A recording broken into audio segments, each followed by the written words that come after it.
Hello, how could we possibly end the week without a little Hebrew in your life? And so we continue through the Ten Commandments. And so here we have Exodus 25. We are continuing the second commandment by Protestant reckoning, which is not to make any images, no graven images. And verse 5 continues that the rationale why should we not make any graven images? Well, we begin, lo, which is not, tish takaveh. This is a fun little word. Let's translate it, you will not worship. Hishtakavah is it's a very interesting stem in Hebrew. It only appears for one word. Now, a stem in Hebrew usually indicates some kind of special spin on the kind of action. So you have the, it doesn't map the way, say, Greek does. It's not as tidy. So for example, the call stem is the basic stem. Nothing, no frills added. It's just blah, the basic thing. Then the nifal or the end stem makes it passive. Or the D stem, the PAL stem, by the older reckoning, is factative in some cases. It puts something into a particular state. So it goes from being broken to being shattered, to put into a broken state. The Hiphial or the H stem is a causative stem, to cause to break, or whatever. Then there's an HTD stem, the Hithpael, which is a kind of reflexive stem to, I hit myself. The Hishtakavah, we might call it the HT Shin stem, is kind of reflexive, but in a way, it's just this one word, kavah, and it means to worship. I don't know that we really can make a big deal out of it. It's not like worship. I mean, it doesn't. I don't think that'd be an overreading of it. But anyway, here we have it here. This is a word, I don't think I've ever come across this, or rarely have come across this in my Hebrew video journeys. It is the HT Shin stem of kavah, as I recall. So you will not worship lahem, that is. You will not worship to them, that is to idols. Velo, and you will not ta'avadaim.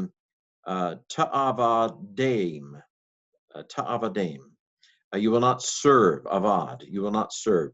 So these are both imperfect because they have a tav, and they are second masculine singular. So it's addressing a man, although women are implied, I think. But it's interesting that it's singular. You, whoever you are, you, Ken Shank, you will not. You will not serve them. And then the mem on the end is it's like the hem is the mem. And it basically means them. To them, lahem, and ta'avadim, the mem is them. That's where the them comes from. You will not serve them for anoki, for I, little emphasis there. I am Yahweh. I am Yahweh. I am Yahweh Eloheka. I am Yahweh your God. The ka is your, again, second masculine singular. I, the Lord your God, I, Yahweh your God, am an El Kana. I am a God jealous. I am a jealous God. Of course, I would say this is an anthropomorphism. I'm using human characteristics to picture a God who is beyond our understanding. For I, Yahweh, your God, am a jealous God, a paked, visiting the avon, visiting the wickedness of the avot, of the fathers, al banim, upon the sons. Paked is a participle. The holum after the first consonant is a sign of a participle. Visiting. I am a jealous God who visits the evil of the fathers upon the sons. Now, this will be modified a little bit when we get to Ezekiel 18 and Jeremiah 31, which say, the soul that sinneth, it shall die. That is, the person who does the sinning will die. not the children of the parents who do the sinning. There's a shift from corporate to individual guilt in Ezekiel 18 and Jeremiah 31. It's not a hard break, because we still have some corporate guilt, I think, even going into the New Testament, some echoes of that. But I do think we can, in retrospect, say that there is a good transition implied in Ezekiel 18 to individual guilt and punishment rather than corporate or family punishment. When Achan sins in Joshua, his whole family, his children, his animals, everybody bites the dust because of his individual sin. We have a move away from corporate responsibility in Ezekiel and Jeremiah, which of course I believe is a positive moral move.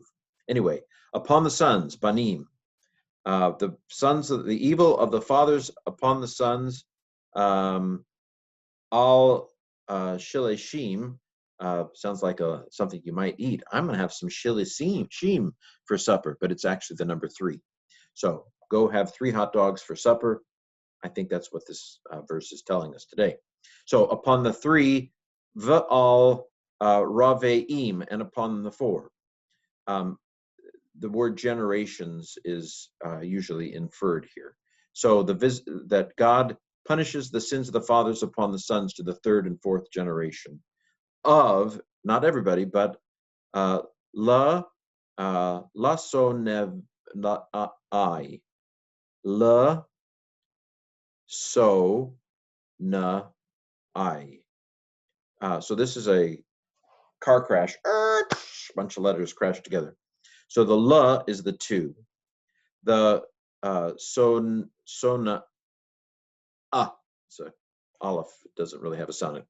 Its sound is to cut off the air. This is hating. It's another participle. See the holum after the scene. We had a holum after the scene here too. So it's another G participle, call participle. To the ones hating me. The yod is the me. Okay, well, I don't know if I've been clear today, but this is an interesting verse basically saying that we are not to worship other gods. We are not to bow down to we're not to bow down to idols. We are not to bow down to them. We are not to serve them. God doesn't like it, and you will fry. Well, this has been, and your children and your children's children will fry too.